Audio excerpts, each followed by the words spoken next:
तो हेलो दोस्तों, आज की वीडियो में एक अहम जानकारी, खास जानकारी के साथ आपके सामने आया हूं। तो दोस्तों, आज की जानकारी ये है कि अक्सर लोग बकरा पालन में आते हैं और काफ़ी सारा नुकसान कर लेते हैं, और नुकसान भी उनको जो होता है उन्हीं के कारण होता है।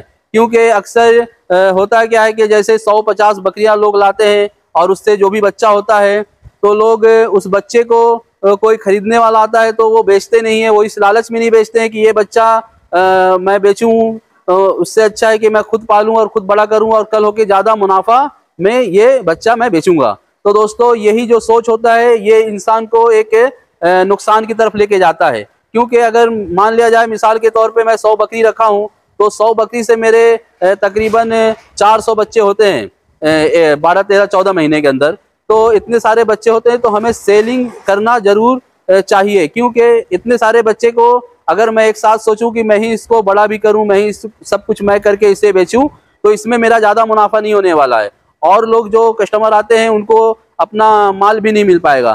तो दोस्तों, सबसे पहले अपने फार्म का प्रचार प्रसार करने के लिए हमें शुरू ही से अपने फार्म से जो भी बकरा बकरी जो भी लोग आए खरीदने के लिए हमें बेचना चाहिए। हमें इसलिए बेचना चाहिए कि उससे हमें क्या फ़ायदा होगा वो भी मैं आपको बता दूंगा। क्योंकि मैं बहुत सारे लोगों की फार्म से या बहुत सारे लोग जो ये काम करते हैं उनसे ये जानकारी हासिल करते रहता हूँ। मैं अपनी तरफ से कोई जानकारी आप लोग को नहीं बताता हूँ, बहुत सारे लोगों की जानकारी लेने के बाद उस विषय पे वीडियो बनाता हूँ ताकि नए लोग जो है वो हमारी वीडियो से कुछ फ़ायदा उठा सके और कुछ जानकारी हासिल कर सके। तो दोस्तों, इसमें मेन कारण ये होता है कि अगर हम शुरू से सेलिंग करना अगर शुरू कर दें तो हमारे जो नए जो फार्म मैंने अभी नया नया बनाया और लोगों को इस बारे में कुछ मालूमात नहीं है कि भाई यहाँ पे कोई फार्म है, तो अगर मैंने किसी एक को भी अगर एक बकरा भी बेचा उसके हाथ से ना, तो वो आदमी जब मेरे पास से एक बकरा लेके जाता है तो ना जाने 200, 500, 600 आदमी के बीच में हमारी फार्म की और हमारी बात जाती है कि मैं फलानी जगह से लेके आया हूँ। तो इससे क्या होता है कि हमारे फार्म का हमारा प्रचार प्रसार होता है, तो ये हमारा सबसे बड़ा फायदा होता है। तो दोस्तों, हमें अपने बकरे के बच्चे को ऐसा नहीं है कि रोक के रखना है। अगर रोक के रखेंगे तो हम आगे चल के अपने फार्म का नाम या अपना नाम आगे तक ले जा नहीं सकते हैं। फिर हमें क्या है कि धीरे धीरे लॉस होने वाला रहेगा। क्योंकि ज़्यादा दिन तक, जैसे अभी 400 बच्चे को आप संभालो, फिर 100 बकरियां संभालो, इसमें आदमी कुछ ना कुछ चूक कर जाता है। आप जितने सारे बकरियां रखते हैं, जितना हैंडल कर सकते हैं उतना ही रखें, उससे ज़्यादा जो भी होता है वो सेल करते चले जाएं, ताकि आपके जो खर्चे हैं वो भी मेंटेन हो सके और आपका जो फार्म है वो भी सही सलामत चल सके। अब ज़्यादा लोड अपने ऊपर लेके अगर ये फार्म लाइन में अगर काम करेंगे तो आपको अक्सर मुनाफा और नुकसान ये मतलब बराबर चलते रहेगा।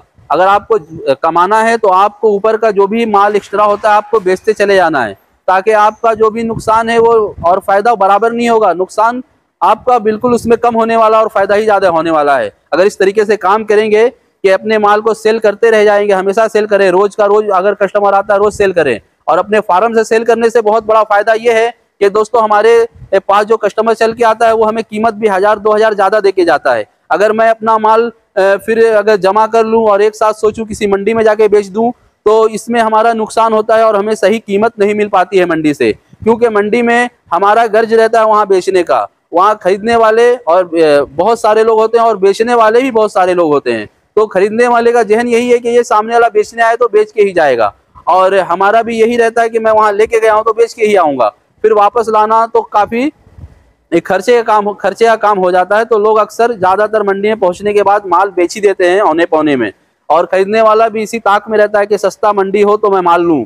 तो दोस्तों, हमें ज़्यादा फ़ायदा चाहिए तो अपने फार्म से ही माल 1, 2, 4 बकरियाँ बेचते रहें, ताकि आपके पास बकरियाँ हैं, आप उससे बच्चे आपके पास 6 महीने 7 महीने पे आते ही रहते हैं। तो आप इतना माल जमा करके कोई मतलब नहीं होता है।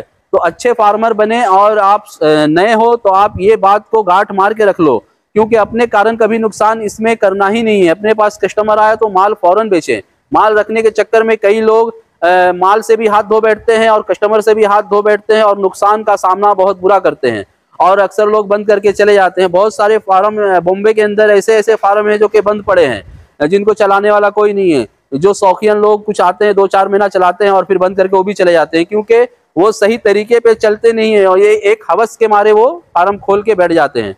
तो दोस्तों, आप ये जानकारी को याद रखें, जो जानकारी मैंने दिया है कि बच्चे को सेल करना शुरू कर दिया करें बच्चा जब आपके पास हो जाए 3 महीने का, 4 महीने का। तो दोस्तों हमारी बात याद रखें, जिस तरीके से मैं काम करता हूं मैं वो तरीका आपको बताता हूं, और बड़े बड़े लोग भी इसी तरीके से काम करते हैं। उन सबसे मैं ये तरीका जानने के बाद किसी वीडियो पे और किसी मुद्दे पे पहुंचता हूं। तो दोस्तों अगली वीडियो में मिलते हैं किसी अगली जानकारी के साथ। जब तक अपना